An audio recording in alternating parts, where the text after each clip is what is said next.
Hello and welcome to my channel. Today I'm going to speak about two features of GoPro Hero 10 which obviously nobody pays attention to, but they are very critical for the quality of your video.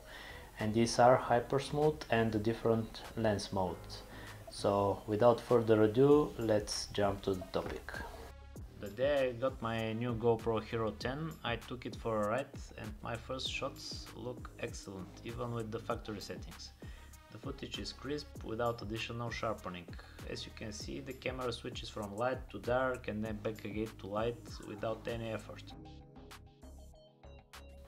Even at 2.7K, the image is still very sharp, and the speed ramp, which I shot rather by accident than by skill, looks amazing.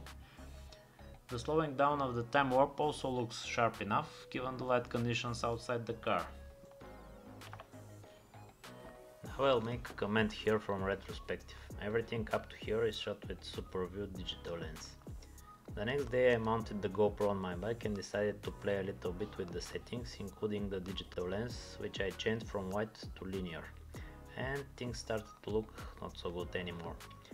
Before the post-production, the footage was very soft and far from the crisp footage from yesterday, although quite stable despite the low light. After some sharpening and color grading, the video improved a bit, but I was not impressed. A week later, I was out to get some nice cinematic 120 frames per second shots. The video was okay, but I felt that there was some loss in sharpness and I was not able to identify the reason. The digital lens was set to white and the Hypersmooth was set to boost. The slow-mo looks epic now after a lot of effort in post, but it's not the same quality as my first test footage. So in the next couple of days I continued with the attempts to improve my GoPro video quality. I didn't have luck with the frozen lake, even though I pumped sharpness and color grading to the max in post. Things got even worse when I switched the digital lens to linear and horizon leveling for my walk in the forest. I started to get very frustrated because my footage looked low quality despite my efforts and I didn't know why. By the time I started to suspect that it was something related to my camera settings. Now when I do the retrospective analysis, I realize that for all these shots I have set the Hypersmooth to boost. But every other video on YouTube advises us to keep the stabilization on the GoPro as high as possible, right?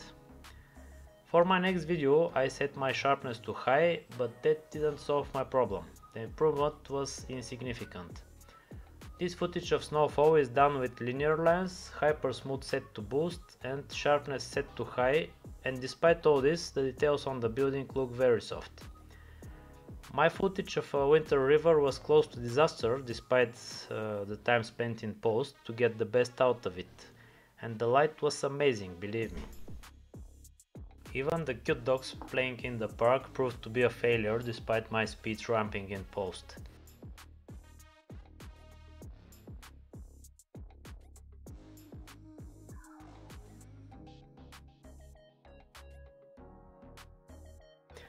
A little side note, the GoPro Hero 10 lens cover is truly hydrophobic, but this feature doesn't work with dog's saliva.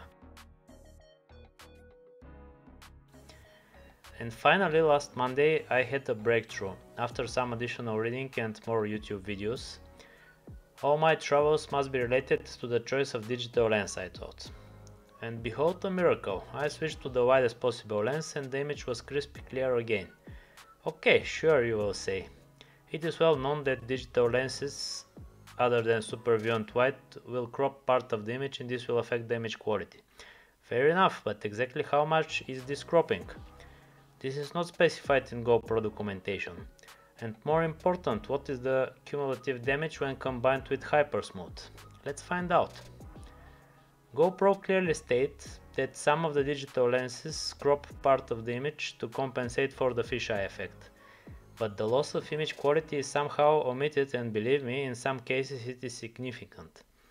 Now let's put into the equation Hypersmooth. I understand quite well that these two features, different lens modes and ultra stabilization, are important marketing features for the new GoPro. but users should be informed that these extras come with a cost, degrading of the video quality. If you are not willing to use additional stabilization of your footage with tripods or gimbals and you don't want to spend time fixing in the less distortion, but to be honest it takes less than 2 seconds in DaVinci Resolve, maybe digital lenses and hypersmooth are features which you will appreciate. But for me, they are the reason why the quality of my footage is bad. I want to be fair with GoPro because I like them and I use their cameras since GoPro Hero 3. It is a fact that in their suggested settings described in the user manual, they recommend using the wide lens for all scenarios, but they never explain why. Also in the description of Hypersmooth they mention that the stabilization in boost mode is achieved through tight cropping, but then again there is no explanation regarding the degrading effect of this tight cropping on the video quality. Do you see how different my footage looks now when I have set the digital lens to the widest possible setting and Hypersmooth is turned off? In order to establish the relationship between digital lens and Hypersmooth, I performed some field tests and cross-combined all possible values for digital lens and Hypersmooth. As you can see, my test was quite extensive. So let's examine the results. With digital lens set to wide, I tested different values of Hypersmooth. As you can see, the image is cropped visibly and with boost the digital zoom is significant, so the video quality drops accordingly. Now let's turn Hypersmooth off and let's test the different digital lenses. Here the digital zoom is even more visible and the degrading of quality is quite obvious at linear and narrow. Next, let's go for Hypersmooth at boost levels and again let's try the different digital lenses. Super view is acceptable, everything else is too degraded. Next, I tested what happens at 5.3 resolution and wide lens. Results are slightly better, but with high and boost values of Hypersmooth again the video quality suffers.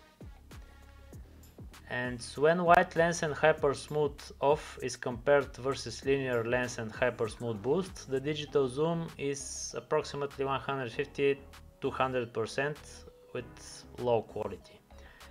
For best results when shooting 4K 120 frames per second, my recommendation is wide or super view lens combined with Hypersmooth off or standard when not possible to be avoided. The same applies for shooting in 5.3K 30 or 60 frames per second. In case you need to shoot from handheld without tripod or gimbal, Hypersmooth in standard combined with wide digital lens can also work okay without too much video quality loss. Thank you for watching. I hope this video was helpful and please hit the like button and subscribe if you liked my video and would like to see more. See you, bye.